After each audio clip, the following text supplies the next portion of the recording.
using commas in the Russian language. Today I'm gonna give you some tips. Let's get started.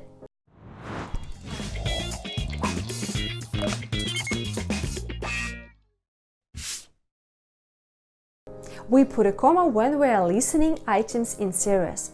Я хочу купить яблоки, бананы, апельсины и ананас. By the way, usually we don't have a comma before the conjunction и, but sometimes it's possible.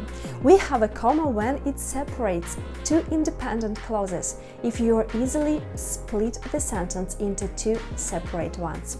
Мой друг пошел в парк, и там он встретил друга. We put a comma before conjunctions что, который, когда, потому что, чтобы, etc.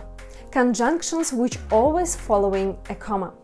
А, но, что, чтобы, когда, кто, который, потому что, поэтому. Я позвоню, когда приеду домой. Я это сделал, потому что я думал, что это правильно. Я хочу, чтобы ты прочитала эту книгу. Я звонил тебе, но ты не ответил. Я хочу есть, а ты?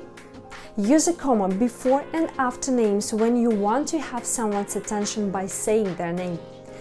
Дамы и господа, наш самолет идет на посадку.